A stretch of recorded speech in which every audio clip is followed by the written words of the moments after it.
There's not a schoolboy in a township here now who can't dream the dream. This is where it all began for Siya Kolisi, a dirt pitch at the back of his local primary school. His former teacher remembers a poor boy with a wealth of talent. Siya comes from a poor family. He used to watch the rugby in a tavern because in his home there was no TV.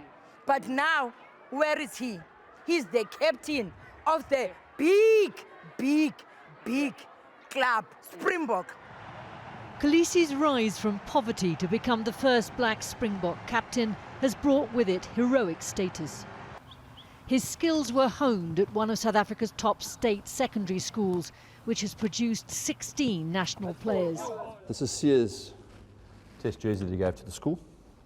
His former coach says the significance of his captaincy transcends sport. I think it's more important than rugby. And I think for the sport to heal, I mean, the divisions we've had for going back over 100 years, it's incredibly cathartic for all of us to have a leader like him who is as competent, as charismatic and as successful as he has been. Pupils are here on merit and come from all backgrounds. Siya is our first black Springbok captain, and I just think that's awesome. That's exactly what our country needed. And now, especially if we win the World Cup, that's a massive, massive milestone for South Africa.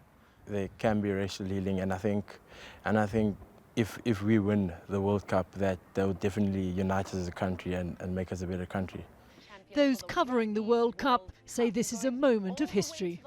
It's our ancestors' wildest dreams, you know. It's incredible. It's incredible when you watch someone win that looks exactly like you, that's been through some of the things that you've been through, because it shows you that impossible is nothing.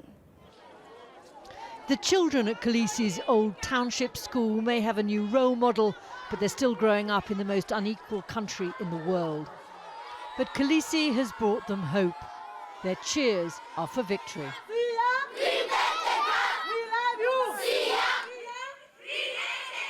Seeing his old school today in Japan, Kolisi spoke of his own remarkable journey. I remember standing in the same lines as them just before school, you know.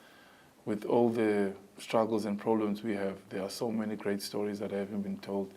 And I'm hoping that tomorrow we just finish our story as this group. We can inspire so many of those kids to know that they can definitely achieve it.